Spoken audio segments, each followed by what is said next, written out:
Stars. Get fun, in-depth coverage and analysis from the latest in professional wrestling in AEW, WWE, NWA, Impact Wrestling, or the world of entertainment. From hit TV shows to your favorite sports like the NBA or NFL. All things music, movies,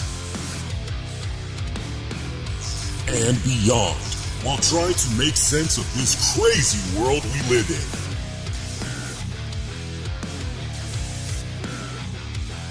All while keeping it honest, insightful, and interactive since 2011. And now your host, live from the nation's capital of Washington, D.C., Lee Sanders.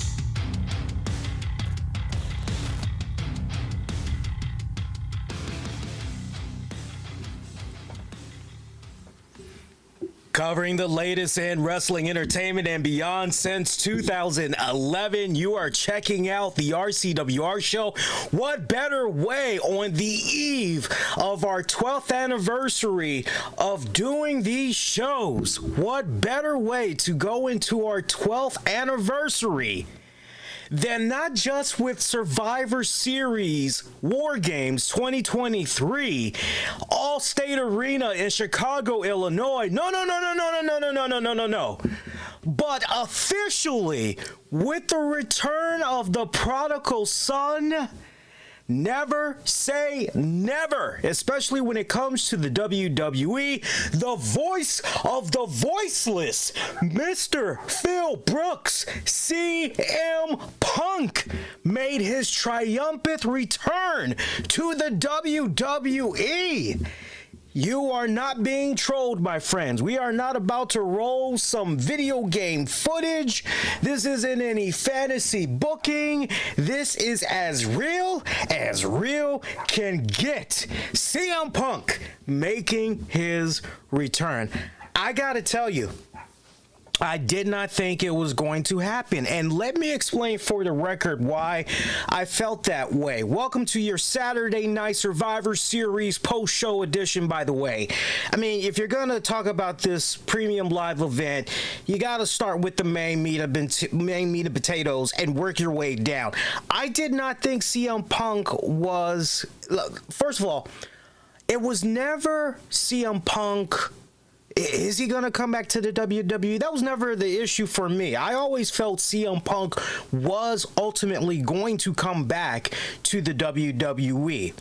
My only issue was the timing of it. I felt that with everything in the thick of story arcs right now, and how close we are to WrestleMania season. I mean, look, we've got the Royal Rumble literally right around the corner. And as many WWE fans will tell you, the road to WrestleMania officially begins with that Royal Rumble event. I just felt that with this year pretty much about to come to an end, that CM Punk was most likely, I don't know, could we maybe factor him somehow into Judgment Day, or could we maybe... I played around with a couple of scenarios in my head, and ultimately everything just came back to, well, man, we're knee deep in some story arcs right now. Why don't we just see all of this come to its proper conclusions at WrestleMania? Then the night after WrestleMania, have CM Punk come on now. Save your surprises for later. Don't blow the whole load. Save some for later. But WWE, you know what? This feels so revigorating, so refreshing on so many levels. I guess when it's all said and done, this really is Triple H, Paul Levesque's game. This really is Ari Emanuel, the new owner of WWE. He's got the whole TKO company and all that. This really is a new era. Now, suffice to say that if it was Vince McMahon still in charge and everything, this night probably would not have happened. Is it safe to say? Sound off. Let me know your thoughts. I'll put a poll up too for our YouTube community in a hot little bit. But I almost feel in my bones that a CM Punk return would not have happened, at least not this fast, this calendar year. I mean, just think about that for a second. Just a couple of months ago, we saw CM Punk in AEW, and now he's back in the WWE. And this all went down in the same span of the same year. I'm trying to think if this also coincides with, like, did everything happen within the same quarter? I don't think it did. To you guys that are a little bit more savvy on your memory, when was CM Punk dismissed from AEW? I just need the month. Don't give me the date. I know the year. Just give me the month that CM Punk was dismissed from AEW. Because I'm just curious, like, AEW exit and then WWE return, if that all was within the same quarter. Because if that was in the same quarter, that's even more mind-blowing. By the way, has anybody checked on Tony Khan? Is Tony Khan okay? I'm just picturing him somewhere playing with his toys, and he's just going, you know, yeah, I got this guy. Wait, he went back? They took him back? No! I'm just picturing having a freaking nervous breakdown right now. Just, I hope somebody was able to calm him down. I mean, seriously, that is just, wow. I did not think it was going to happen. I was so bold as to even jump out there on social media, and I said, look, CM Punk fans, I'm sorry for you guys. Love CM Punk myself. Y'all are going to be in for a heartache tonight. I just don't see it happening tonight. It'll happen down the road, but I see it going down as far as tonight. Yeah, you can forget it. It ain't happening. And boy, I tell you, at least this new regime, this new era of the WWE under Nick Khan and Paul Levesque, they are all about, look, we're really trying to listen to the fans. We're really trying to give the people what they want. We want to follow that buzz, and we want to capitalize on it and everything. And I tell you what better way for CM Punk to make his triumphant return? And I'm just imagining the amount of people that turned their TVs off at the conclusion of the men's War Games match, right? Because you're just seeing Randy Orton, Sami Zayn, Jey Uso, Cody Rhodes. You seeing all those guys standing all nice and tall with one another, right? And you're like, okay, well, you know, hey, at least Randy Orton came back. He looks better than ever. And, you know, hey, all right, the good guys win. Okay, yeah, cool. I guess I'll go check out my local news now, right? So if you turned off your TV, right, especially as soon as you saw the little WWE trademark / copyright 2023 pop up in the lower right hand corner, you're like, okay, yeah, all right, I'm good. About to turn that joint off. If you turned it off, man, if you would have just hanged on there for about 10 more seconds, you would have been in for a stunner. You would have been in for a stunner, because as they did that nice pull-away shot. By the way, shout out to my brother-in-arms, Anthony Missionary Thomas of Wrestling Soup. He actually went to the AllState Arena for tonight's Survivor Series. And it was interesting because, you know, if you're staying connected to social media as the main event is going on, you would have seen Fightful's report. They put out, hey, it looks like Randy Orton's wife is sitting front row. She is in attendance. So, you know, looks like Randy Orton is definitely going to be there. And then a couple of minutes after that, I don't know if Mish maybe had read what they had said or what, but you know, baby. Mish goes, not for nothing, but I'm up here in the nosebleed seats, and a cameraman just went past me literally just now. Somebody is maybe going to be doing something up here with the fans. And we know WWE, they like to read some stuff as far as social media, see what people are saying and everything. And for all we know, maybe that is what initially was going to happen. And then they decided, okay, you know what? Let's relocate CM Punk and let's actually have him come out from the gorilla position, right? But as they did that fadeaway shot where you're looking at all the baby faces, now they look like little small ants in the middle of the ring, right? It's a great pull-away shot as they're about to do the whole recap and everything. The next thing you know, you get the static, You get the CM Punk on the freaking overhead Tron above the cage, and then we come back. It's like, wait a minute. It was a great feeling in the world. I have not been that damn excited. I gotta say, I got goosebumps. My wife will tell you, I was screaming at the top of my lungs. Very rare I get that freaking excited, man. It's very, very rare. The last time I had that type of level and excitement, man, you probably would have had to go, for me personally, I would have to go as far back as to when Sting finally made his debut in the WWE.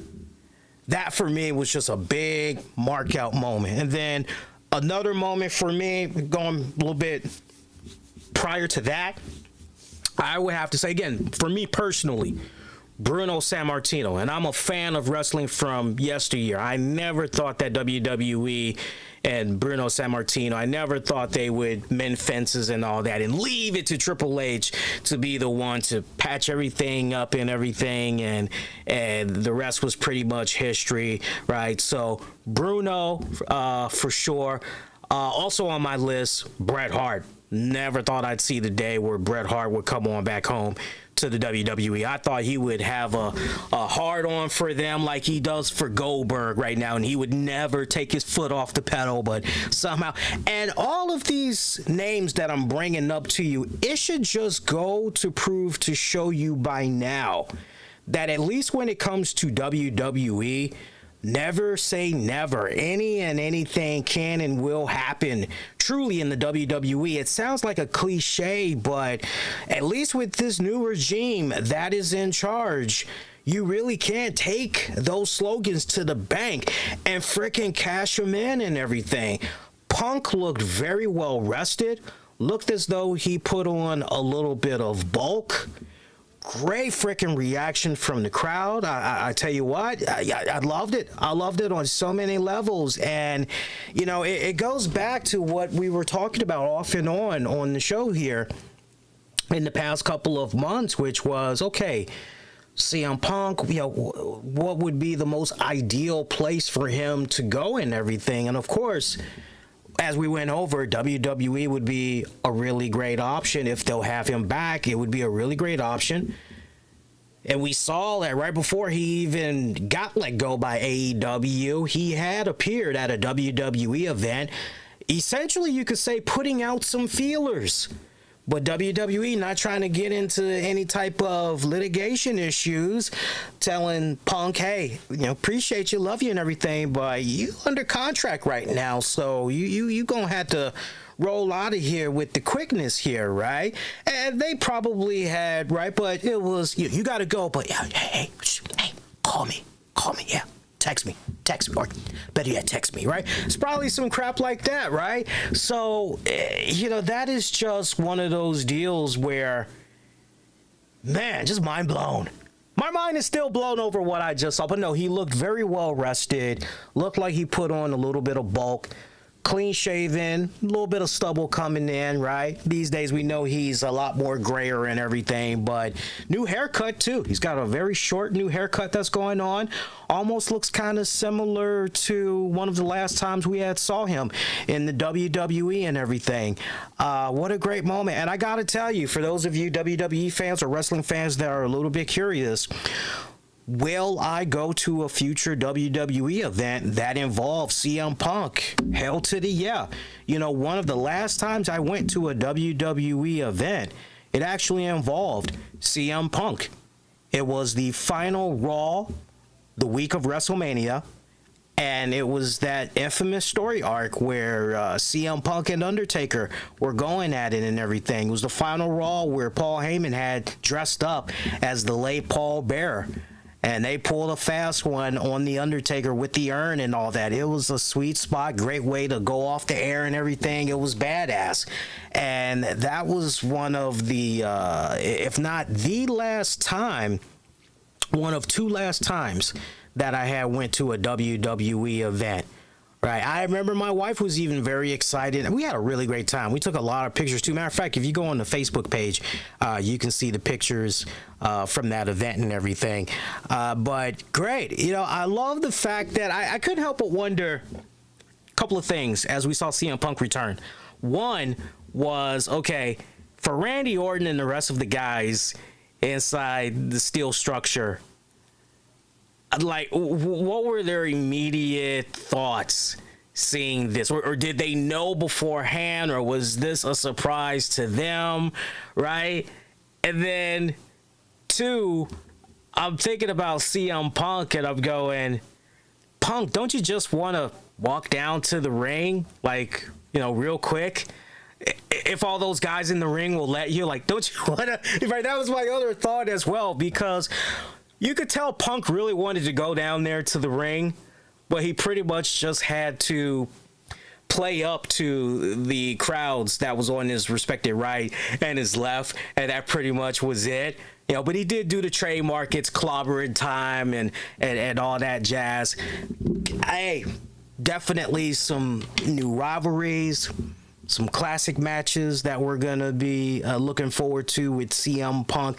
I can't wait to see how they factor him in on the road to WrestleMania. I cannot wait to see exactly what type of role he's going to have, who's going to be the first opponent he's going to be locking up with. Who would you guys like to see? I mean, me personally, I wouldn't mind if one of his first opponents was Shinsuke Nakamura.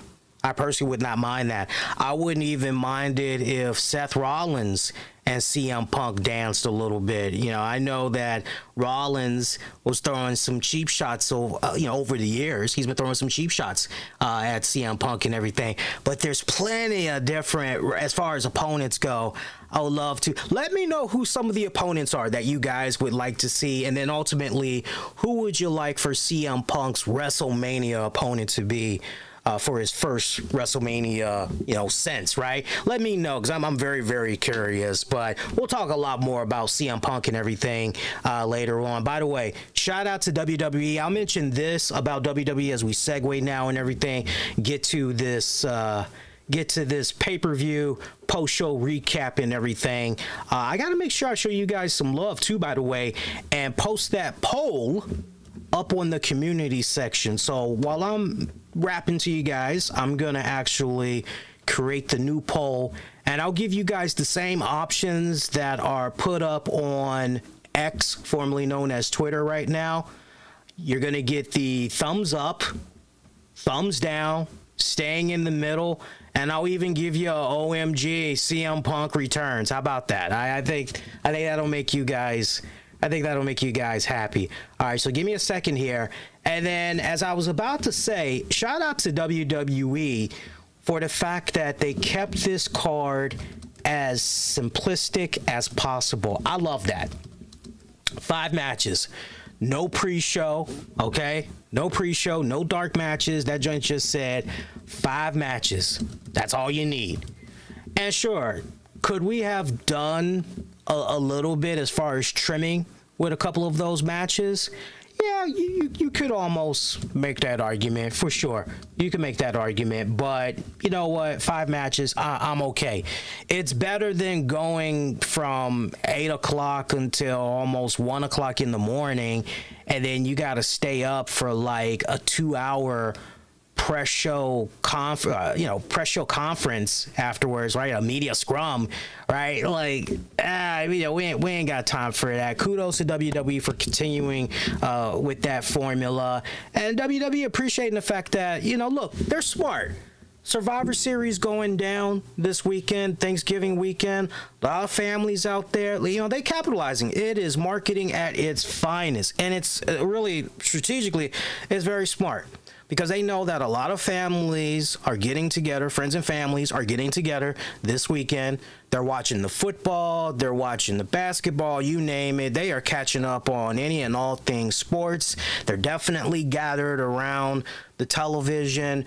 Hey, what better way to get things popping than with a premium live event, right? But don't make it be an all-night thing. Very smart that the way that they're doing it. Shout out to AEW as well. I mean, look, was it a smart move for AEW to do 3 hours of programming, which was essentially going up against WWE programming? No, Probably not a smart move. I mean, we've seen the history before in the ratings, and the ratings have not been kind to AEW and everything, but I don't know. Maybe they can get a little bit of a rub from, right? Maybe they can get a little bit of a rub. We'll see what happens. But either way, whether you're for WWE, for AEW, if you're just a wrestling fan in general, this weekend has been very, very kind to you as far as variety goes, because there was a little bit of something for everybody. Honestly, this whole week. By the way, I got the poll up on YouTube right now, youtube.com/the RCWR show. Click on the communities tab, sound off, let me know what you thought about War Games. Same options that you have on YouTube, same options you have over on X as well. Again, thumbs up, thumbs down, staying in the middle, OMG, CM Punk returns. Those are your options, all right? And as you guys are letting your thoughts be known about tonight's Survivor Series Premium Live event, maybe you'll see your comment pop up on the screen, as I do have it activated right now. So who knows? We'll have to see how that plays out. It could be you. It could be you. It could be you. We'll see what happens. Kicking off tonight's Survivor Series was our War Games match, women's side. Bianca Belair, Charlotte Flair. Boy, that's a nice little rhyme there. I never realized that until now. Bianca Belair, Charlotte Flair. It does kind of rhyme a little bit. Shotzi, Becky Lynch defeating Damage Control's Bayley, Asuka, Io Sky, Kairi Sane, with Dakota Kai, who's at ringside. Women's War Games match, 33 minutes and change. I gotta say, all the women did good in this one. For this to be the opener, I was pretty confident this was going to be the opener. I thought that if this wasn't going to be the opener, then maybe, just maybe, it was going to be Gunther and The Miz. But there was a large part of my gut that was screaming, no, they're going to open up War Games with the women's. And see, the reason why I'm thinking that way, before anybody goes, well, that's kind of silly. Remember, you've got to, you got to have that steel cage structure. You got to bring that down. So I would imagine it's going to take several minutes to bring it down, and then it's going to take several minutes to bring it up and everything, right? You got to time this just right and everything. So my mindset was, okay, if you're going to kick things off with a War Games match, then obviously it makes all the sense in the world to follow up with singles matches until you get to your next War Games, unless you're going to do your War Games matches back to back, which I just felt was highly unlikely. So that's why I leaned more towards women's War Games was probably going to kick things off, if not Gunther versus Miz. Right intuition, that I pretty much had right there. So it was pretty good. But no, I love what all the women had did in this one. Mad freaking props to them, especially Io Sky doing the spot where she put herself inside of a trash can and she was standing on top of the steel cage structure. She jumps off of it and crashes into all the girls. I thought that spot was badass. I loved it. I also loved the spot where towards the end of the match, Bayley had essentially sacrificed herself. I mean, she literally ate the freaking bullet for her team. She made the ultimate sacrifice, right? She was the few, the proud, the only, as far as, look, man, I'm trying to make sure that this team freaking wins by any cost. And if that means I've got to freaking sacrifice myself in the process of making it so, then so be it and everything. Bayley, man. Ooh, yeah, I actually jotted it down in my notes here. So Bayley has shoved Kairi Sane out of the way to dodge a Charlotte spear, and then Shotzi immediately followed it up with a senton. From there, Bianca Belair, she connects with the kiss of death on Bayley. They got a table set up inside of the ring. Becky's on the ropes and Belair hoists Bayley's body up, where Becky is able to hit an avalanche manhandle slam through the table, and that pretty much had wrapped it up right there, giving the team of the babyfaces the victory there. Even saw a really cool moment where Charlotte and Becky, because all of that built up story arc from over the years, the disrespect. We remember the one interview that Becky Lynch had gave where she said, you know, her and Charlotte, they're not on the same page anymore, and you know, some personal stuff has gone down, has transpired. She really didn't want to get into it and all that. Seemed like we had a really nice moment where they seemed like they patched things up. Maybe they had already patched things up months prior, and it was just a matter of, okay, when's the perfect time where we can officially let the WWE fan base know that bygones are bygones. And you know, we got that moment. It was a really nice, cool moment. It didn't seem fake, like they were just doing it for the cameras. It felt legit, and I'm sure that there's going to be a lot more commentary from both respected women giving thoughts on that moment and just everything in the past and going up till now and everything. It was a little bit slow, this match, when it opened up, I would have to say, but the longer that it went, you know, it seemed like the girls were really, you know, finding their groove and all that. The middle seemed a little bit stagnant for my personal taste. I wish they could have expanded a little bit more on the rich history between Becky Lynch and Charlotte Flair. You know, I really wish it could have been a case right there where Charlotte Flair, because see, what really should have been hyped up for this match is, okay, you know, we've got a little bit of disconnect on the babyface side because there's so much bad blood between Charlotte Flair and Becky Lynch. Can they truly let bygones be bygones for one night only, or is the past gonna rattle them to the point that whatever is unresolved, they're gonna try to take care of it right then and there in the ring, which damage control is going to be able to exploit and use to their advantage, right? That was one way you could look at this story playing itself out in the ring and everything. And I wish that the way the match would have been booked, there would have been a few more miscommunication cues between Charlotte and Becky, really exploited and have damage control come off trying to take advantage of it and everything. They had a couple of seeds planted in there for what it was worth. They just didn't really dig in deep enough for my personal take, right? And then as far as the person that's eating the pinfall slash submission when it's all said and done, for it to be Bayley, the only thing that makes sense to me out of this, I don't know how it is for you all, but the only thing that makes sense to me is the fact that, okay, you know what? It seems as though since Bayley has been at the helm for this whole damage control, things have just not quite gone right. Okay?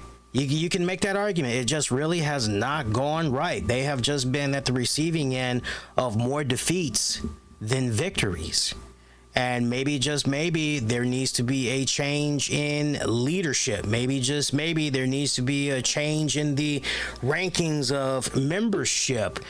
So the fact that Bayley was the one that took the fall here in this matchup, you know, it feels like the direction that we're heading in, for all intents and purposes, is Bayley is eventually going to get the boot out of damage control. And look, I'm all fine for it, so as long as it means ultimately you're going to be turning Bayley back into a baby face, right? So as long as you're going to do that, then you know what, I'm totally okay for it. I would love to see Bayley gets ousted from damage control, kind of sees the error of her ways, right? She's eating a big old slice of humble pie. Then she's got to pretty much go on that apology tour to Becky, to Bianca Belair, to Charlotte Flair to insert. Nothing is more sweeter than seeing a babyface chase after a heel. The chase is always better than the catch, I always say. So as long as we're going in that direction, I actually have no problem with Bayley being at the receiving end of this. There's going to be some serious fallout, though. There's going to be some serious fallout. So I can't wait to see how all of this plays itself out. By the way, we had a hilarious spot because the past couple of weeks we've been reminded how WWE is now hooked up with Ruffles, right? So we get this hilarious spot where we see Chelsea Green, Piper Niven, we see Alpha Academy. They all are eating chips, but they're not eating any old kind of chips. They're eating Ruffles, right? I know Chelsea Green was eating a bag of original, and I believe Piper, shout out to Piper if I got this accurate, Piper was eating sour cream. I love sour cream, Piper. I love sour cream and onion. Alpha Academy, they were eating cheddar sour cream and onion. That has its moments. Cheddar sour cream and onion Ruffles, it has its moments, but that would be last on my list. I like, in my particular order, I like original. Then when I'm not feeling original, I'll go for the sour cream. And then when I want to spice things up a little bit, I actually like the sour cream and jalapeno. Let me know what your favorite Ruffles flavor is.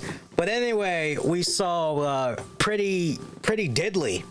They show up and they pick a verbal spat with Otis saying, "Yo, are those crisp?" And Otis is like, "What did you call these? No, these aren't crisp, they're chips." And Pretty Diddly's like, "Yeah, exactly, they're crisp," and they're just going back and forth and everything. Spilled chips all over the place. Otis is mad. He wants for Pretty Diddly to pick him up. So picking him up from off the floor, and lo and behold, this is a man's name who I mentioned earlier in the week. I don't know if I mentioned it on the show, but I know for a fact I had mentioned it in Discord. I said, "Where the hell is R-Truth? What is that guy up to?" Like, I miss R-Truth. Ask and ye shall receive. We see R-Truth, who's just standing there, and it was a great moment. R-Truth talking about how he's been there the entire time. Great reaction from the crowd. You can hear their reaction. It was a nice pop for R-Truth and everything. R-Truth going, "Hey man, these not chips. They not crisp. They're Ruffles," right? And he's talking about how you can taste the meat in them. I don't know what the hell he's talking about, but we know he's out there. He just wants for everybody to come together and get along like Rodney King, but, eat Ruffles in harmony. And they invite Akira Tozawa to do the Ruffle Shuffle. Tozawa obliges as he does the Ruffle Shuffle. Tozawa is just a man full of gifts, man. He really brings those moments. I'm telling you, he really brings those moments. I love it. Second match on the card. Intercontinental Championship. Gunther defending against The Miz. I don't really think this was a surprise right here. As far as who was going to come out as the victor, Gunther with the retain via submission, 12 minutes, 20 seconds. Miz has those moments where he's able to deliver a really superb quality match. We've seen just about any and everything from the Miz's career. Okay, Miz doesn't do anything too flashy. He doesn't do anything obnoxious. He doesn't do anything over the top. It was a good match. It was even a good match as far as Gunther standards go, especially when you're trying to tell the story of Gunther not only being the longest reigning champion, but look at the opponents that he's faced. Before it was a case where, okay, he's just beating people left and right, but we've put some quality names out there for Gunther to defend the title against. If you've been keeping track, with Miz, I think Miz joins Dolph Ziggler, I'm trying to think if there's maybe one or two more names, but he definitely joins a short list of people that, hey, this was, as far as who Gunther defeated, this was a former world champion, right? So, I like what's going on here with the quality of opponents that Gunther has been facing and everything. It's interesting because on paper you go, okay, Miz and Gunther, this should work and everything. This should definitely work. And it did, but up to a certain point. Like, I never truly believed that Miz was actually going to win the Intercontinental Championship. I never believed it. I appreciate the fact that these were two heels.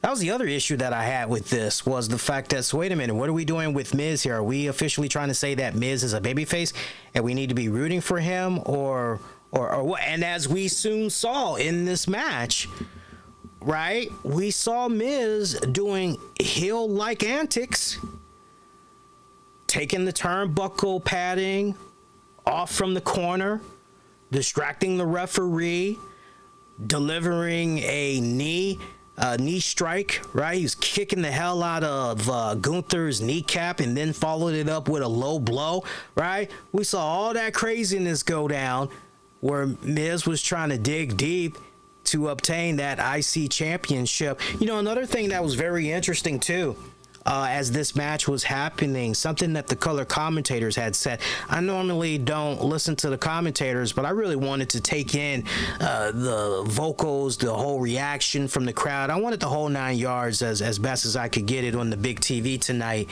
And one thing that was interesting, I don't know if anybody else had picked up on this, but Michael Cole at one point during this match, he had said that Miz hopes that by winning the Intercontinental Championship for the, if I heard it correctly, 14th time, he will join the ranks of Chris Jericho, basically not since Chris Jericho. And I thought that was interesting that they name dropped Chris Jericho like that. I guess it just goes to show you that, hey, nothing but love and respect for Chris Jericho. So I just thought that was a really nice nod that they did that and everything. But a lot of credit I got to give to both men. The crowd seemed to be into this. They really seemed to be flirting with the idea of Miz winning the IC title. They flirted a lot with the idea of Miz dethroning Gunther. They really were kind of lukewarm to Gunther early on, but as the match went on, he started winning them over and everything. But I would not run this match back when it's all said and done. I would not run this match back. It was decent for what it was worth, but now it's time to separate these two men and just move on. One can make an argument. There's enough in there to suggest that maybe Miz can kind of run this back.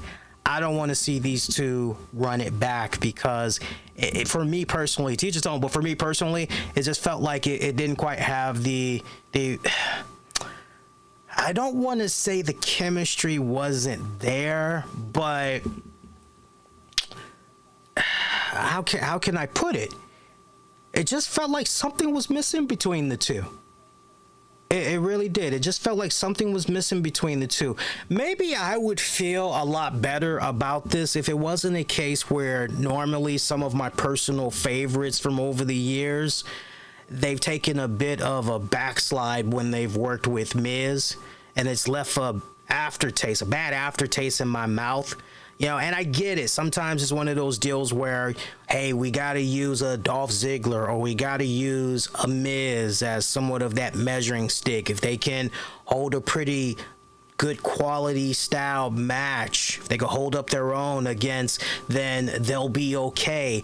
And this is kind of one of those exceptions where, no, we really didn't need to go down this path with these two men. The other thing I would implore for WWE to do is stop making Gunther speak so damn much, right? This guy should literally, like, when he opens his mouth, he should be speaking in his native language.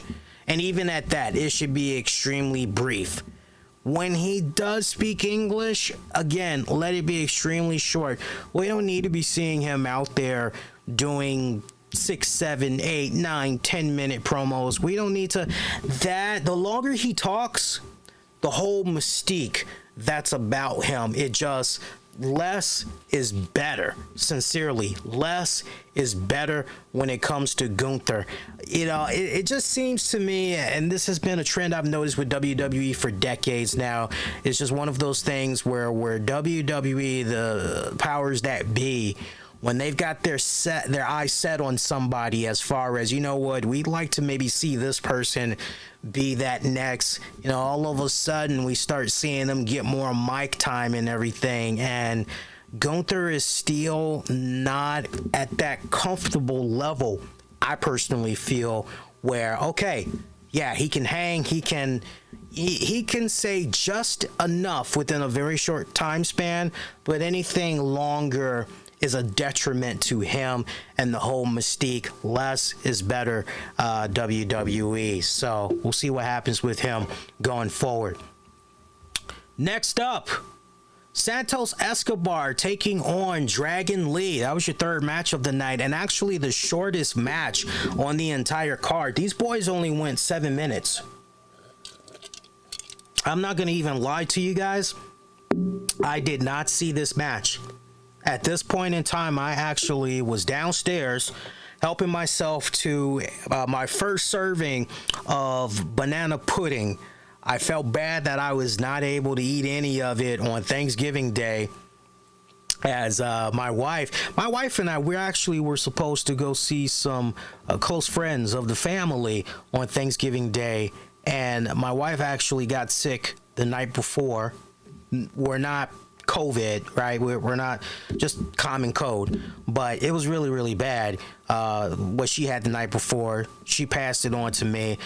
I was coughing, voice was just, right? So we had decided to make a little small Thanksgiving at home and keep our germs to ourselves and everything. And she made her trademark banana pudding. I didn't have it that night because I had the stuffing, I had the bird, I had the taters, mashed potatoes, I had the biscuits, I had everything else. Didn't have room for the banana pudding. So I thought I had enough time to go get myself some banana pudding and come back, watch this match. Sadly, I come upstairs, the match was over. I guess that's how it works out sometimes. I did ask you guys on social media, how was this match? And those of you that saw that post, you reached back out. You said that the match was fairly good. So look, I don't know if I can really take that to the bank and cash it. I did, not for nothing, but for those of you that haven't seen this premium live event yet, I did do some scrolling online, seeing what other people had to say, and honestly, the general consensus that I picked up was, hey man, this match was actually pretty solid. Thought it was gonna be, much weaker, a lot more than I had anticipated. Some saying they wish they had went on for several more minutes. So that's one of those matches I'm gonna have to actually watch on demand before the weekend is out and everything. But your winner for that one was Santos Escobar. I'm not really surprised by that. You got to continue the whole rivalry that's going on between Santos and Rey Mysterio and all that. So continue to build that up. So right person won, as far as I'm concerned. From there, women's world title match. Rhea Ripley successfully defending against Zoe Stark. That one, 9 minutes, 15 seconds. Your second shortest match of the entire night. Here's the thing. Kudos to Rhea Ripley, by the way. Rhea Ripley did something really cool, by the way. I'm thinking about this right now. She had participated, I guess it was a WWE auction, and she had wrote this little thing out on a blank piece of paper that basically says, "Mommy is always on top." And then she wrote off on the side, "I licked here." And then she actually licked the paper and and they auctioned it off. New Day was behind her. It was Xavier Woods and Kofi. They were looking at her. She licked it and all that, and just all that good stuff. And the damn thing sold. Just a little blank piece of paper with all of what was written that I mentioned. And the paper sold for almost $600. I'd like to meet the person that actually purchased that. Seriously, I'd like to meet the person that purchased it and just, so what are your plans for this? Are you gonna frame it? Like, do you have some type of a Rhea Ripley shrine currently, that's going on, right? And when I say shrine, it's not like a gazillion photos on the wall of Rhea Ripley, but like, not for nothing, maybe he's got a picture of Rhea Ripley that was autographed when she was down in NXT. Maybe he's got another joint with her with one of the women's titles, or right, WrestleMania entrance. Maybe he's got a small little thing like that going on. I just like to know what's he gonna do with that photograph, right? This match, Rhea Ripley, I give her mad props. She really was the glue that held this match together, I personally feel. I'm definitely giving her flowers for this one. Both women, but mainly Rhea Ripley, I'm giving her flowers. Zoe is still relatively young. She has a long ways to go in her respected wrestling career. But it felt so flat. It really, really did. Everything that Zoe Stark was doing on the offense, it was flat. Everything that she was doing, with the exception of maybe 2, possibly 3 big moves on Rhea Ripley, which got a little bit of a whoa from the crowd and everything. Everything else was very flat with the crowd. I don't know if this was a case where there's a lot of things I'm about to say in regards to Zoe Stark that could be true. On the one side, you can make the argument that, okay, the verdict is still out on Zoe Stark. Crowd's not really sure what to make of her, right? Judgment is still out, so mom is the word right now. You could also make an argument that they're not interested in this person, right? Go out there, get some type of reaction. I've always said that over the years, especially to up and coming aspiring wrestlers. Go out there, get some type of reaction. The worst reaction to get is no reaction whatsoever, right?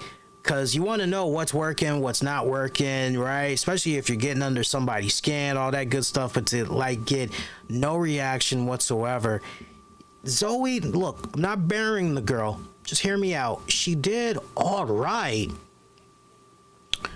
but I think that these girls really suffered from a proper build-up, mainly Zoe. I really feel that this wasn't built up from the standpoint of really, really putting over Zoe. Maybe if this match would have been built up more, if I could have gone back and switched things up a little bit leading up to this match, maybe I would have done a scenario where for 3 consecutive weeks in a singles match, Zoe Stark beat Rhea Ripley. One match could have been a singles non-title match. Maybe another match could have been a tag match. Zoe has Rhea Ripley's number. And then maybe another match could have been a triple threat. Zoe, and each time she is pinning the champion. And maybe you just could have painted the narrative that whatever's going on here, seems like Zoe has had Rhea Ripley's number the past, right? You could have done it that way. I think if you would have built it up that way on top of what WWE was already doing, then maybe this would have felt better executed, but it just felt very, very short. Very, very short. Very hollow. Meaningless. You tolerated it because of Rhea, but other than that, and I don't like saying that because I see the work that Zoe is putting in and everything. It's really no fault to her, and this is really the fault of what all the story writers and all that are giving these girls. I pretty much blame it on them for all intents and purposes. Match 5, War Games. Team Cody, Jey Uso, Sami Zayn, Cody Rhodes, Seth Rollins, Randy Orton, taking on Judgment Day's Drew McIntyre, well, honorary member at least for this night, Damian Priest, Dominic Mysterio, JD McDonough, and Finn Balor. Biggest issue that was going on here was what's going on with Randy Orton? Is he here? Is he going to show up? What's going on with him? And this is something that Team Cody members were asking Cody Rhodes about off and on throughout the night. Cody's like, I haven't heard from him. Being honest with you, haven't heard from him, but he'll be here. Don't worry about it. Don't worry about it. He'll be here. Well, we get to match time. It's time for these guys to make their entrances. Still no sign of Randy Orton. And it's, yo, what's up with your man? Hey, I don't know, but, he'll be here. Don't worry about it. I promise, right? It's like, wow, you're promising, yet the man's not there. Okay, Cody, we'll see what happens here, right? So I loved how all of this was orchestrated because the fans are automatically going, okay, something must have happened to Randy Orton. Okay, great. CM Punk.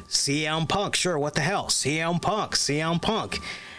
And by the way, if anybody can give me some notes on what happened with the Survivor Series media scrum, let me know. I'm very curious what Triple H had to say in regards to CM Punk. I'm very, very curious, and I'm hoping that somebody can, if somebody can do us a favor, save the work, and give us the key points. Otherwise, what I'll probably have to end up doing is go on WWE's YouTube channel, look for the scrum, and maybe we could do some quick fast forward and get to that part, hear what Triple H had to say, and react to it and everything. So either way, I definitely want to include Triple H's comments on CM Punk's return here on this post show. So definitely make sure you stick around for that and everything.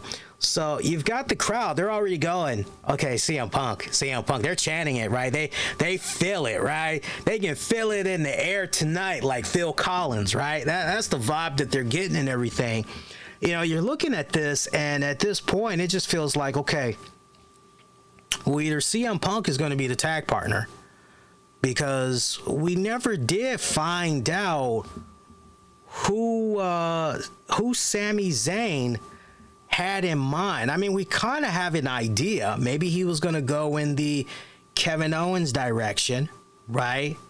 And we automatically knew about Cody's pick, but I believe Seth had an option which was never revealed. So now you're kind of going, who was Seth's pick? Who was that phone call that Seth was going to, right? Who was Seth thinking about? Was it Punk? Or, who did he have in mind? We'll never know now, right? Right. So I love that mystery that you had floating in the air there as far as what was going to happen. And as I mentioned earlier, shout out to Mish, who had the nosebleed seats. And he's like, yo, something weird's going on here because we got the cameraman that just went past us up here in the nosebleed seats. And anybody that's been to enough WWE events, it's extremely, extremely rare that you will have the camera crew up in the nosebleed seats. I mean, yeah, it'd be one thing if The Shield, right, or Dean Ambrose, John Moxley, I mean, that'd be one thing, but yeah, nobody has made their way through the fans in a good minute now. So the fact that he witnessed that live in attendance, you're going, okay, something's going on here. What could it possibly be? Like, seriously, what could it possibly be? Randy Orton came back in true freaking style, like a gunslinger coming to save the day. He was the very last participant to come out. And you know what? To echo the words of somebody had said it in the chat just now. I want to just pull it up. It was Harrison who said the Viper. Wait a minute. Harrison, every time I try to show you love, dog, you got to spell check, my dude. You got to spell check. I love you, Harrison, but you got to clean up when you're typing. But I'm going to paraphrase what I'm reading here from Harrison. He's basically saying, yo, the Viper and the best in the world came back on the same night. Survivor Series was lit. I cleaned that up. But I thought what he was going to say initially was, yo, the Viper came back and goddamn, the best he's looked in years. I thought that's where he was kind of alluding to, but no, sincerely, let's remember Randy Orton, we have not seen this man in over 18 months. And I mean, it's one thing if you're following the guy on social media, then you have some type of an idea what's going on with him, but like not everybody is following this man's social media posts, his wife's posts for that matter. So a lot of us have actually been in the dark and everything. But this man's been out for 18 months. He had to get surgery on both respected sides of his back. I think they mentioned some type of fusion surgery or whatever, right? For his shoulder blades or whatnot. You know, but either way, that's 18 months. That's a long time to be away and everything. And this man came back. He did not miss a freaking beat. This man, I know this is going to be hard to believe for some folks that haven't watched the event yet, but Randy Orton has gotten bigger. And I mean that in a muscular way. I haven't seen him that thick. It's not a bad thick either. When you look, you'll see what I'm talking about. It's a damn good thick. I haven't seen Randy Orton that thick since his, my God, I almost want to say his rookie days, because he was a big boy during his rookie days, was he not? So I almost want to go back to that period in time, but he looked good, man. I ain't miss a step. I love seeing him do those power slams on Dominic Mysterio, on JD, then setting up the DDT in between the ropes. I love the nice little nod that Team Cody Rhodes did for Randy Orton, celebrating the fact that he's back, and they all did the DDT through the ropes together. That was a sweet spot. But man, I was about to curse. I'm trying to do a better job not cursing. But the WTF moment of the night, I gotta give it up to my man JD McDonough. Say what you will about that man, and look, I will give the little man his due. My man did that spot on top of the steel cage with no shame in his game. And I'm sure he's on cloud 9 right now because he got to work with all of those great people in that ring tonight. But at the very top, Randy Orton. He got to work with Randy Orton. I mean, that was a sweet spot. So for those of you that missed it, JD McDonough in the final moments, he decided, okay, you know what? I don't care if I get my team disqualified. I'm going to climb to the top of this steel cage, and I'm just going to get myself on out of here because I don't want no more of this. And the guys, they catch up to him. The good guys catch up to him. And Randy Orton, he's just drooling. He's just head twitching and everything. And he's just gesturing to them, gimme. And so they threw JD from the top of the steel cage. They threw him. And Randy Orton, midair, boom, RKO. It was a insane spot. I could watch that again and again and again and again. I'm telling you, Randy Orton and those RKO moments, man, it's the gift that keeps on giving. I'm telling you that right now. It's the gift that keeps on giving. That was a devastating, sick RKO, though. I mean, the timing of that was that was magnifique. The timing of that RKO. Then what happened? I'm trying to think what happened after that. Crossroads. Yeah. Cody Rhodes decided he wanted to go for the Crossroads, and Randy Orton was like, go ahead, dog, you got it. This is you, go for it. And he did like not one but two Crossroads. That pretty much was the end of it. Little JD, he got a mugging in that one. You know what was most exciting about this men's War Games match, as opposed to the match that we had before, which was Rhea Ripley and Zoe Stark? Sadly, excuse me, that Rhea Ripley and Zoe Stark match, whatever energy that you had going up until, right? I mean, it just felt like it was drained out. Rhea was doing her best. Crowd was definitely reacting to her, but for the most part, right, the crowd was just, they were out of it. The energy was gone. And this men's War Games match, it was like a nice shot of adrenaline and energy combined in one. Loved it. I loved it. All the heat, the animosity that has been built up properly between these two respective factions, it just created great drama in here, especially when you created the scenario right before Randy Orton came out, where we hear the music of Rhea Ripley. You know, and you're watching this, you're going, what the hell's going on here? What, Rhea Ripley is going to enter this damn thing? What the hell? And at one point, Seth Rollins was down for the count. Mommy comes out. She's trying to have Damian cash in the Money in the Bank briefcase. And you're looking at that, you're going, wait a minute. Are the other men actually going to allow this to, right, you're having a hard time like that? No, there's just no way. And then Randy Orton comes out for the save and everything. But that Money in the Bank briefcase, it never was successfully cashed in. So Damian Priest still is your Money in the Bank briefcase winner. That was a really nice way to negate the crowd, though, because the CM Punk chants were still, up until you got to that point where Rhea came in, and then you immediately followed it up with Randy Orton. That was it for the CM Punk chants. They were non-existent. The crowd at that point, it was just, okay, we're not going to get Punk. That's fine. You know what? This main event match, it's kicking butt. Let's do it. Let's do it. This is fine. This is all right. Loved it. Great stuff right here. Got all the faces standing tall, standing strong.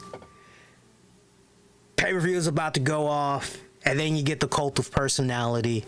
CM Punk coming out there with a pair of nice clean jeans, white t-shirt, just hanging out at the entrance, right? Hanging out by the ramp entrance area. Only thing missing was some muffins from Mindy's, right? I mean, that was epic. Great way to go off the air. WWE creating another good moment when it was all said and done. I mean, take out of the equation the CM Punk return, right? Just looking at the event overall, as far as quality goes for your matches, good stuff. As far as least favorite, most favorite, favorite match, I'm gonna actually go with the men's War Games. I'm actually gonna go with the men's War Games for my most favorite match. Least favorite match, just based on what I saw. I really was not a fan of Ripley and Zoe Stark. I hate to say that. This has to be one of those rare instances where I come across a Rhea Ripley match that I really wasn't feeling. And that's the messed up part. I know both women, particularly Rhea, put her all into it. But I really was not feeling that one for what it was worth. Most favorite moment, least favorite moment, of course, most favorite moment, CM Punk return. And that's what it's all about, man. Creating great moments at the wrestling community. I mean, this is what feeds us vloggers, writers, podcasters, you name it. This gives us something to talk about, right? This has those casual wrestling fans, those that haven't watched the WWE product or kept up on their wrestling in a good amount of years. Like, hey, I heard from a birdie that CM Punk returned, right? You know, I can remember in some instances where over the years I say, oh yeah, you know, CM Punk, he's back to wrestling. He's in AEW. The hell is an AEW? Oh, it's this wrestling promotion that came out a couple of years ago, and I have to explain what AEW is and everything, you know. But to now have it be a case where, you know, hey, I heard CM Punk came back. Yeah, he's back in WWE. Oh, word, right? Or hey, I heard CM Punk came back to WWE. Is that true? How's he doing? How's he looking? Right? So it's all interesting. Great moments like this is what it's all about. Great moment seeing CM Punk return. Least favorite moment. Least favorite moment. I'm just trying to picture in my head what was something of a moment that had me go, wasn't really a fan of that. I actually was okay with the ruffle spot. I thought they did pretty good with the ruffle spot. We had a new LA Knight Slim Jim commercial. That was okay. You know, for least favorite moment, I actually would have to go. You know what? It's going to be minor. My least favorite moment. To each its own, but I'm a huge fan of Ozzy Osbourne. I'm a huge fan of Black Sabbath. But it just seemed like they were spamming the hell out of that damn song way too much for me. Okay? Like, I'd have appreciated if it could have been at least been a case where they played different parts of that song. I would have been okay with that. But they just kept playing the same damn hook, and I was just getting pretty annoyed with that. Like, at one point, I'm just going, why not just play the instrumental part? Like, the instrumental part alone, that's pretty freaking, long as it is. Like, I don't quite get it. Like, why are we, of course I'm talking about War Pigs, right? Like, why couldn't they just play the instrumental part, right? And then later on in the night, switch it up some more, right? And it takes a lot for me to get irritated with a song, and I'm a big fan of the song, right? After tonight, it's like, I don't want to hear War Pigs no more. That's where I'm at right now. I don't want to hear War Pigs anymore. So scale of 1 to 10, 1 being crap, 10 being awesome sauce. I am going to give WWE Survivor Series 2023 War Games, I'm going to give it a respected... 2 ways I can rate this. I can rate this with the CM Punk return and then without the CM Punk return. With the CM Punk return, I'll give it a 7. A 7. Put the CM Punk return in there, you're looking at an 8. So that number, that 1-point number, it makes a huge difference. Let's see how some of you guys have voted. First, let's go to X, formerly known as Twitter. See what you guys had to say. Let's refresh this browser here.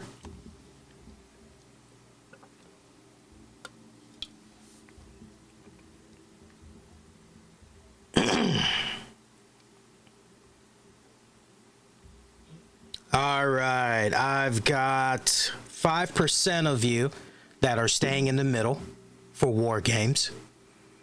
8% of you are giving it a thumbs down. 37% OMG CM Punk. 48% of you giving Survivor Series a thumbs up. Appreciate those of you that voted via X.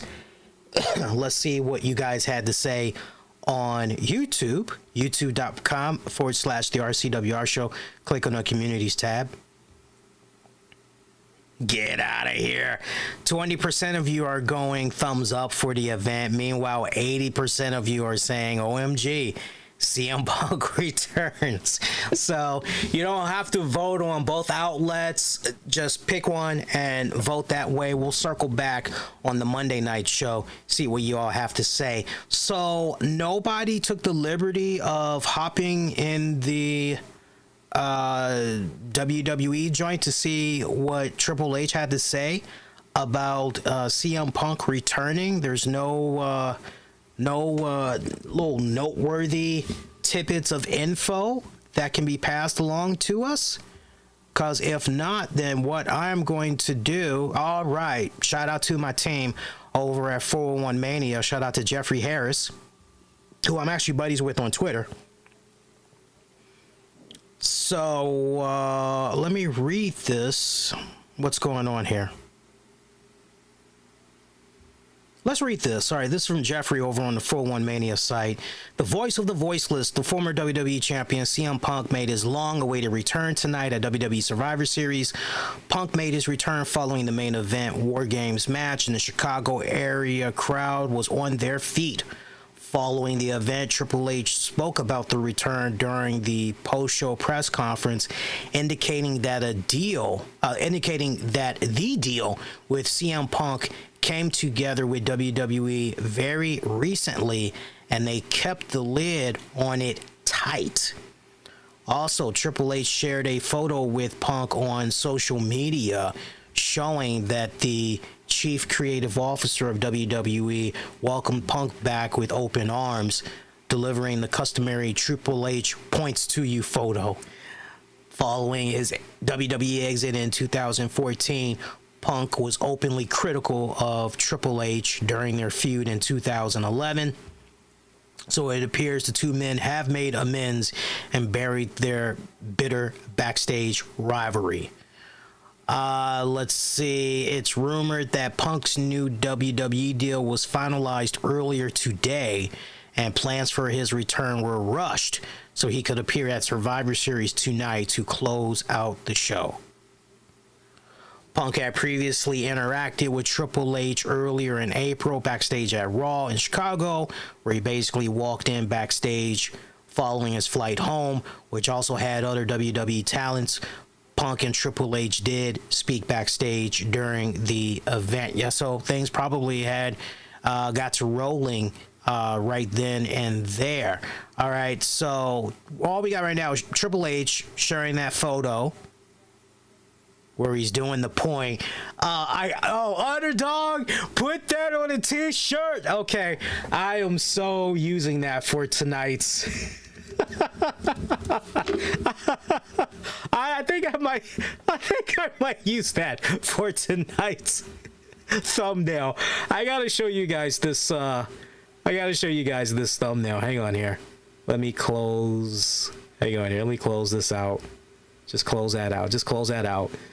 Oh god, let me pull that back up.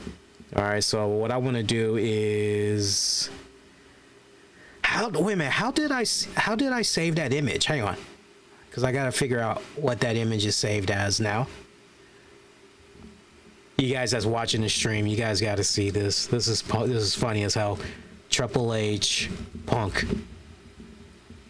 All right, we'll save it that way. All right, good. Now it's on the desktop. Okay, now let me come back in here. And just give me a few seconds and you guys will actually see this. Okay. And then let's go Triple H, Punk. Yep, there it is.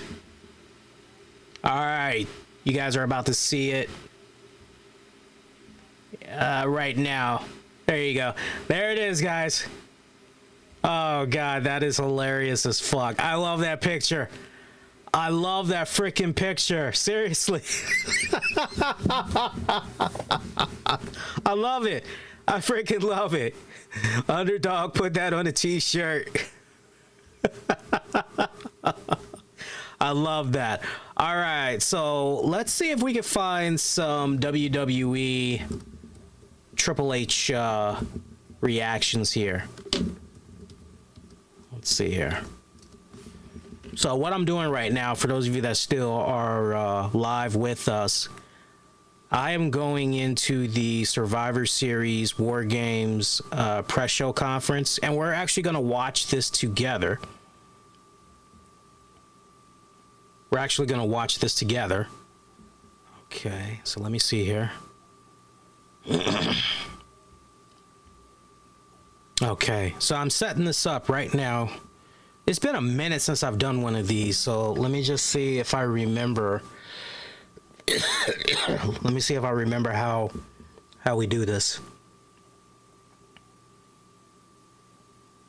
So I guess what I want is a window capture. Let me see here. I think that's what I want. I think I want a window capture. Let me see here. No, I don't think it's a window capture. Hang on, guys. Bear with me here. I think is it media source? Maybe it's media source. Hang on. No, it's not media source. Let me try one other thing. And if that doesn't work, then browser. That's what I want, browser. Yeah, browser. Okay. So let's put that in there. And then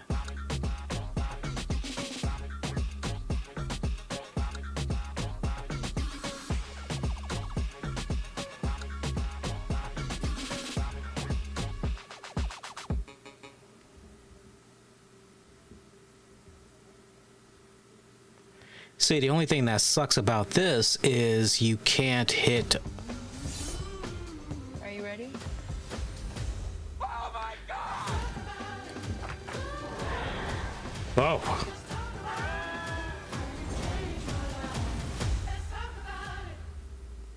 See, the only thing that sucks about that, though, is you can't fast forward when you do it that way. So maybe if I try...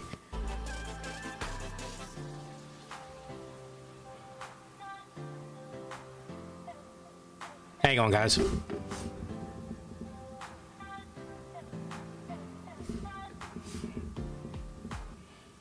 Yeah, that's not gonna work. So hang on.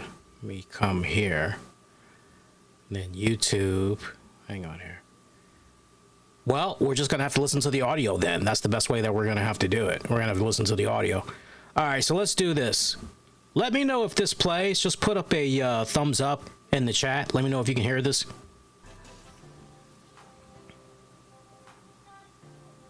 Can you all hear that? Just throw up a thumbs up.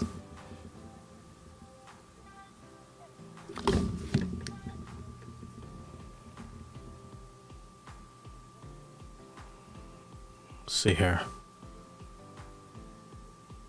Just real quick, just pop in the chat, throw up a thumbs up. Let me know you guys can hear that.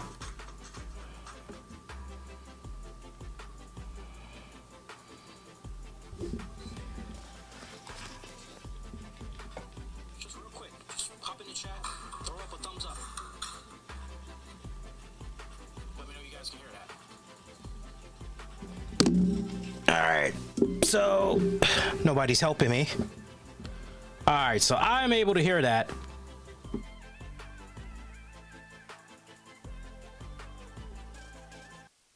Our press conference rules are simple. Raise your hand, state your name and the media outlet that you are affiliated with. Now, in just a few moments, we'll hear from the likes of the still reigning, longest reigning at that, Intercontinental Champion Gunther.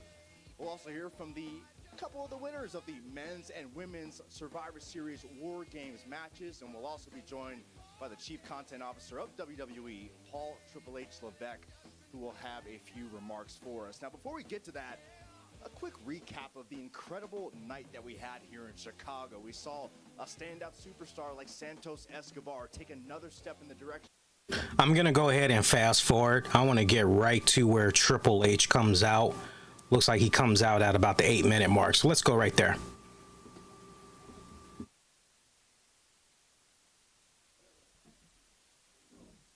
It's all right.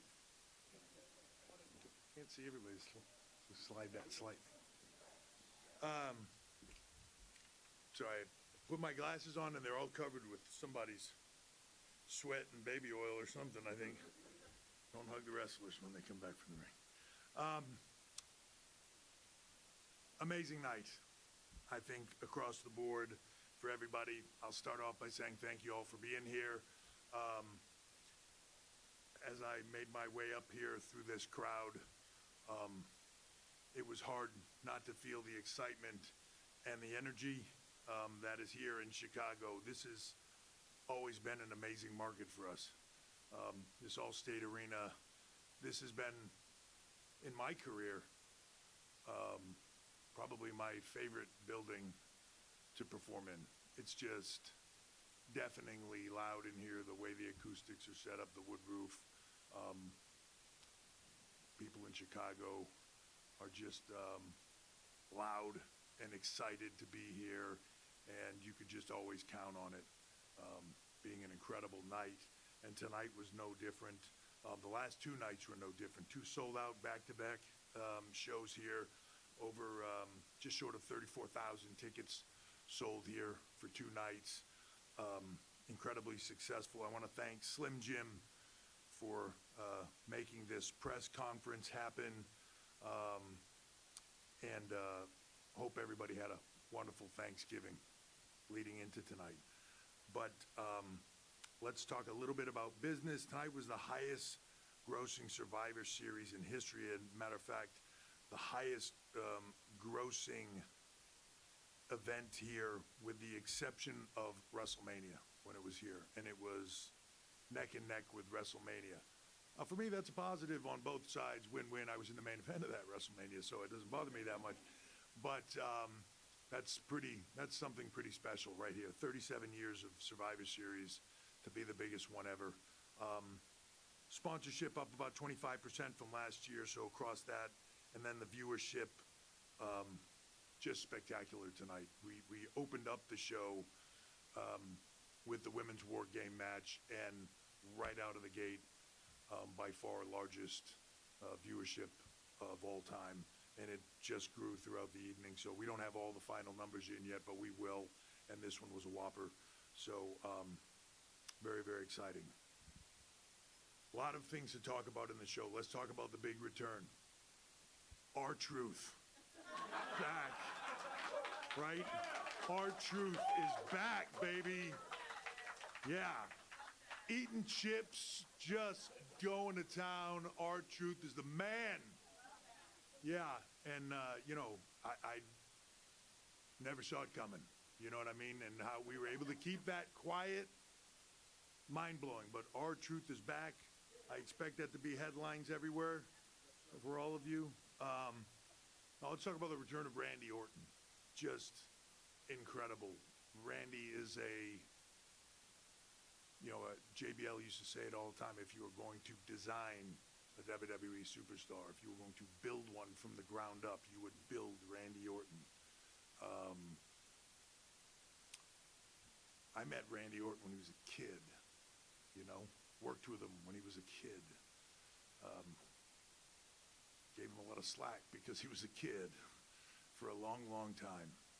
And to see where he is now, to see that growth, so incredibly proud of him. To see where he is not only as a performer, but as a man, as a father, as a human being. Just incredibly proud of Randy Orton. And when you have the kind of injury that he had where things are touch and go, I've been there, where they tell you, you might never do this again. That's a rough experience.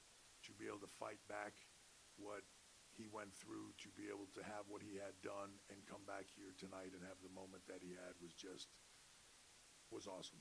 And I'm so happy for him to be able to come here, do what he did tonight, and sort of, it sounds silly, but as it being War Games, sort of the pressure off him a little bit to come back and be able to just be Randy Orton and do what he wants to do. You have no idea what performers and athletes go through when they've been gone for a long period of time and they have to fight back through something like that. I almost used a really bad word. The tricks that your mind play on you, to wonder if anyone's going to care, to wonder if it'll matter, to wonder if you still can do this, to just, no matter how good you are, no matter how confident you are, that runs through your head.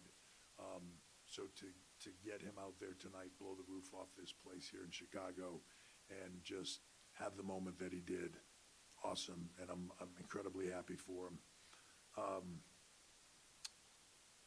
I thought, to get into the rest of the PLE, I thought an incredible night. I thought the women just, that Grand Slam is still sailing out of the park. Amazing job.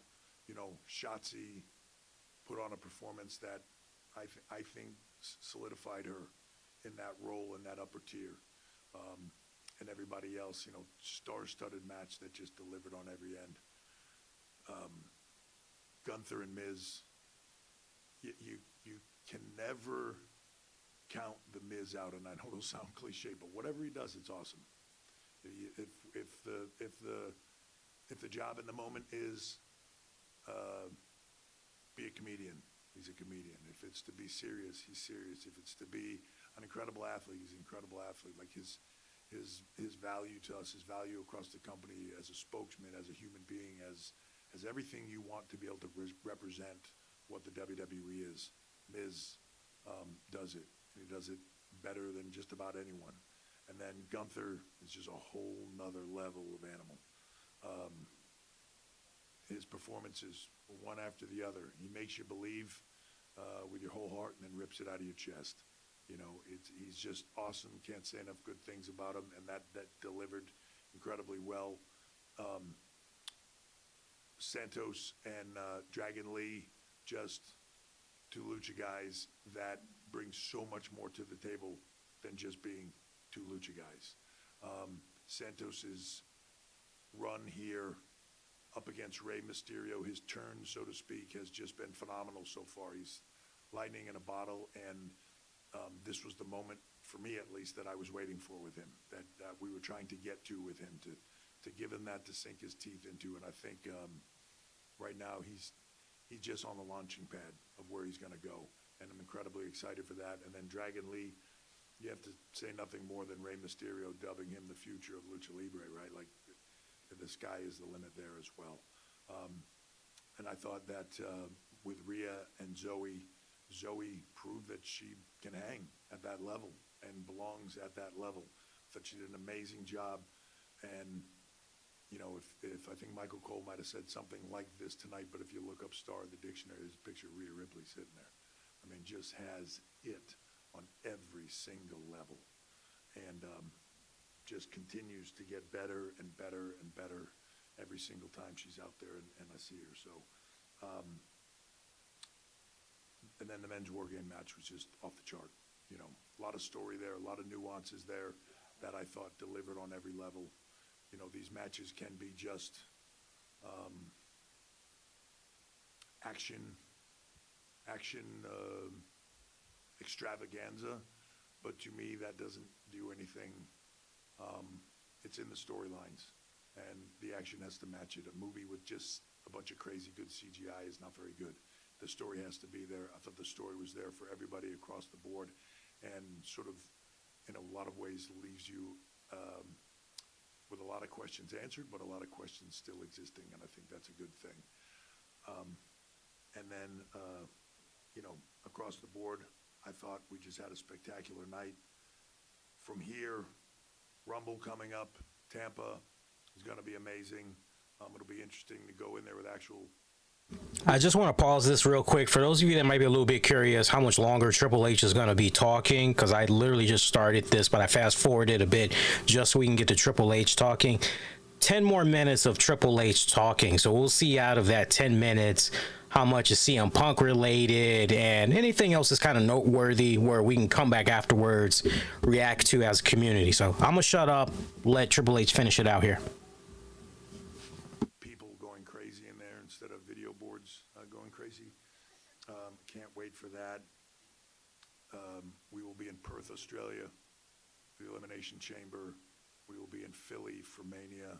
This 24 is going to be an incredible year for WWE.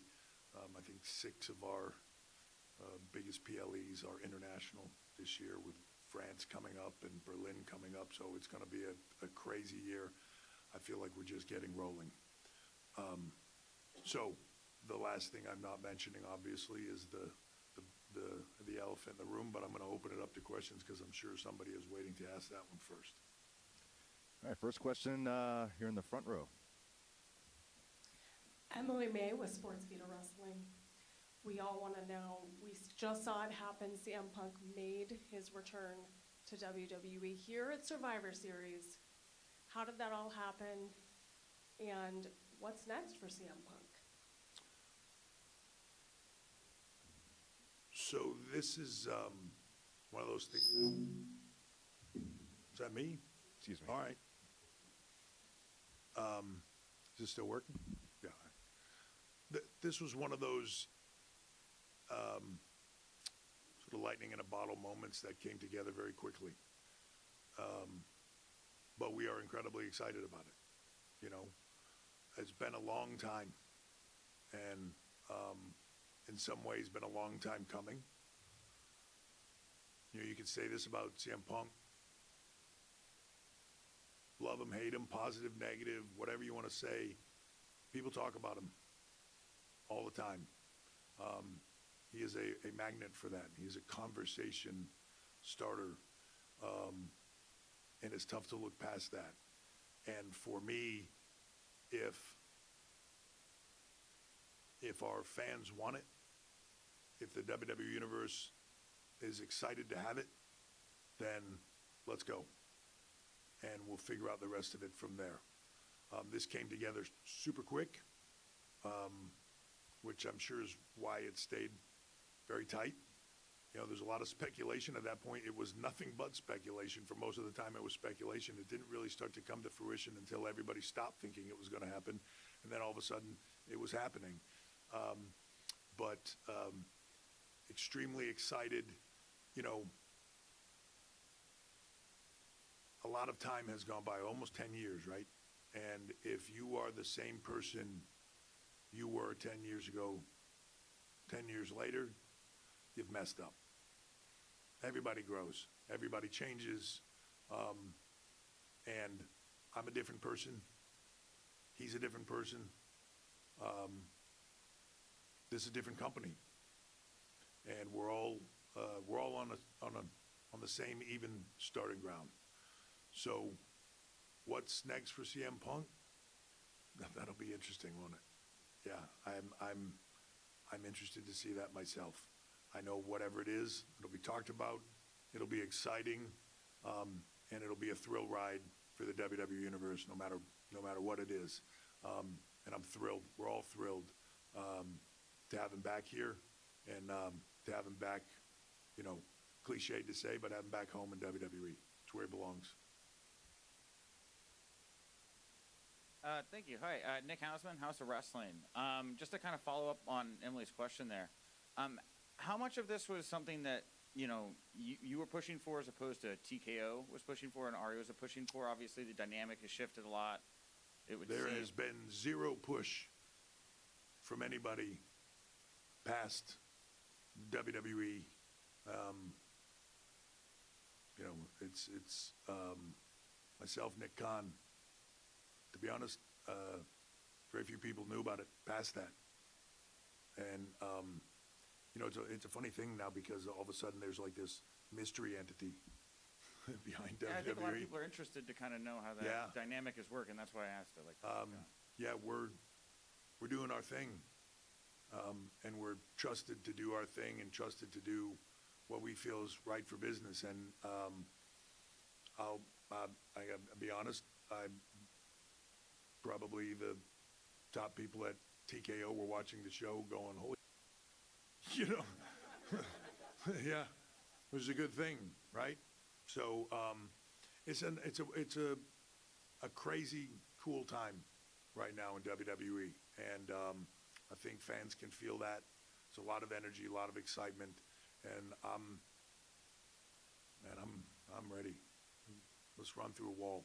You know what I mean? Let's do this and do it in the biggest way possible, and just keep building on what Vince McMahon made into a global juggernaut for 50 years. And if I have anything to do with it and have any say in it, we're going to make it bigger than it's ever been before. All right, there was a couple of more minutes of that, but I mean, we pretty much got the gist of it. So Triple H is being very tight-lipped about exactly how everything came about. If y'all are just now joining us, we just played about, I would say, 15 minutes total of Triple H opening up the Survivor Series War Games post-show press conference, their media scrum, where he addressed the elephant in the room, which was about CM Punk's return in the WWE. I did take down some key notes of what he had said as far as how the deal had came about together. He said it was a lightning in a bottle moment. It came quickly, and he was rather excited about it. He also went on to say, Triple H that is, that it was a long time coming. Love him, hate him. One thing that is certain about CM Punk, people talk about him. He is a conversation starter. So some very interesting words right there. Triple H going on to say pretty much whatever had went down in the past as far as their WWE fan base goes. If the fans want it, then WWE is excited to have it.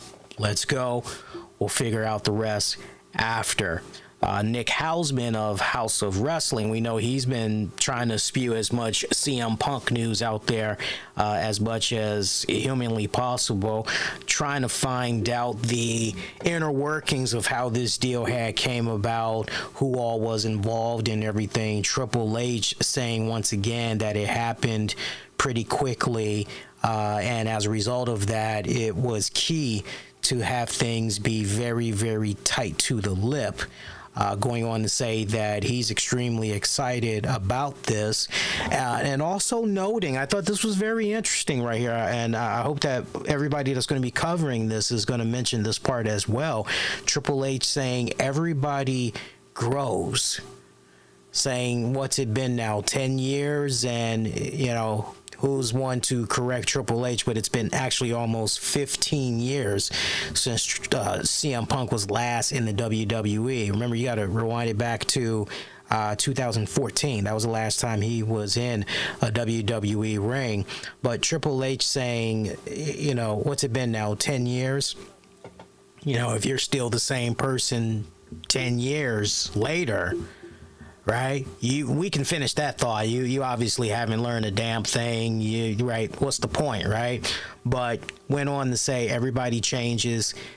He's changed, mentioning himself, saying that Punk has changed, different person, different company. Thought that was also very, very, it's a different company. It's a new day, right? Different company. So as far as what's next, that'll be interesting to see. Great to have him back home where he belongs. So very, very interesting stuff right there. As far as how much push had came from Ari Emanuel possibly, and Vince McMahon and other figureheads behind the scenes on this. The only thing that Triple H would comment on is the fact that Nick Khan, very, very few people knew what was going on. So, to the reports that Stephanie McMahon was backstage at tonight's Survivor Series, I know that was making its rounds on social media. I would suspect maybe she knew what was going on, but she was being very tight-lipped. But if in fact she was there tonight, it obviously explains a lot and everything. But Triple H letting it be known that very few people knew about this, and that when you're trusted to do what's right for the business, you're going to do everything you can to make certain things happen and be tight-lipped about it. Going on to say that he's pretty sure not even the top people at TKO knew what was going on, and that when they saw CM Punk come out, they probably said, holy right? So some interesting words right there from Triple H. Some other notes mentioning the fact that WWE is going to be doing not one, not two, not three, but 6 premium live events in 2024 that's going to be international. 6 premium live events that's going to be international in 2024.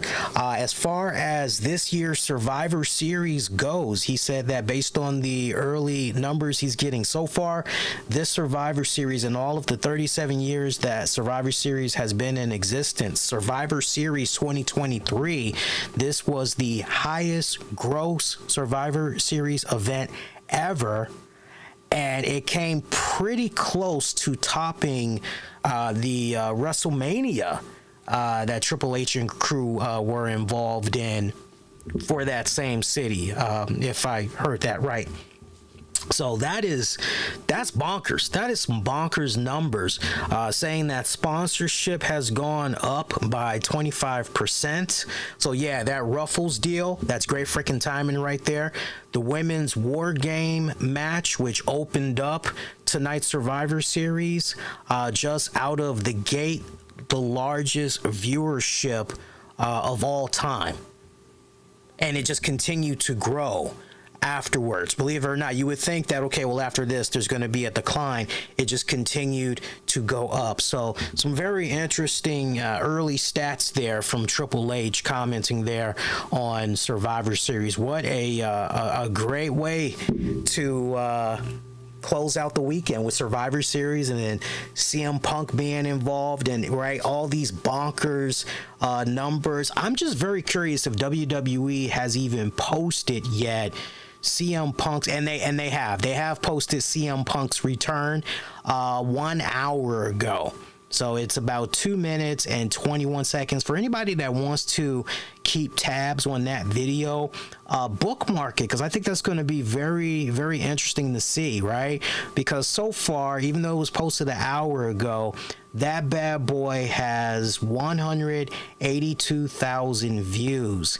And it looks like, as far as how many views it's getting per hour, I'm seeing that the video is getting at least over 150,000 views per hour. So I mean, if it just continues to do those kind of numbers, wouldn't it be funny if that one video alone like surpassed all the numbers involving CM Punk when he was doing AEW programming? Wouldn't that be hilarious?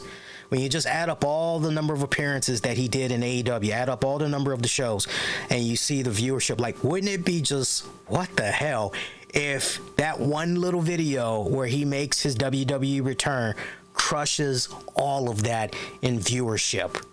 I mean, we know that WWE's social media game is pretty strong, but just how strong? I mean, look, 182,000, that's pretty damn good. That definitely is pretty close to crushing one episode of Rampage, because typically these days, you're lucky if Rampage sees about a little over 300,000 viewers. That's not me insulting AEW. That's just me stating facts. So keep tabs on that, because I think that'd be very interesting to learn and everything. But some very interesting stuff there by Triple H. Some very, very interesting stuff by Triple H. All right, so one more time, let's take a look at the polls here, and let's see what you guys had to say about Survivor Series one more time before we get ready to shut it down for tonight. I love that image, by the way, of Triple H and CM Punk. Great stuff, great stuff. Let's see, one more time. We're going to X. 5% of you are staying in the middle. Meanwhile, 12% of you are giving it a thumbs down. 35% of you are going OMG, CM Punk. Top dog right now, 46% of you are giving Survivor Series a thumbs up. Meanwhile, let us go to the YouTube channel, and let's go click on the Communities tab. See what you guys are saying over there. All right, right now we've got 17% of you that are giving it a thumbs up, while 83% of you still shocked. CM Punk returns.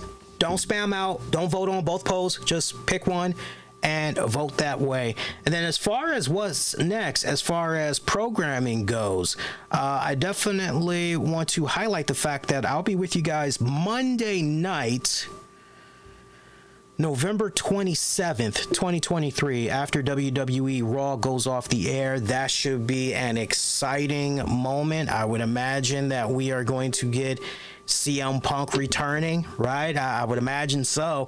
That should be a phenomenal night.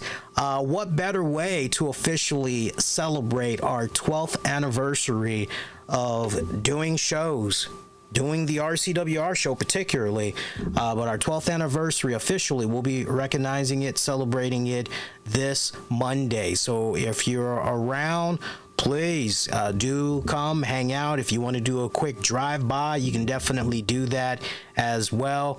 Gonna be loads fun. I'm looking forward to it. And in the meantime, be kind, rewind, check out previous episodes you might have missed on demand and on the downloads wherever you get your podcast. Just search the RCWR show.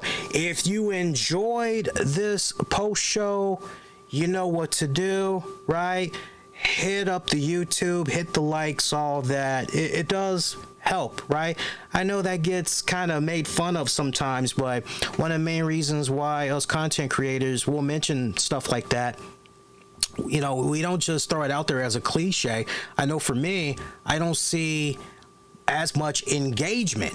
I see decent amounts of engagement, but I know it can be better. So do your part. Only takes a second. It's free. Hit the damn like button.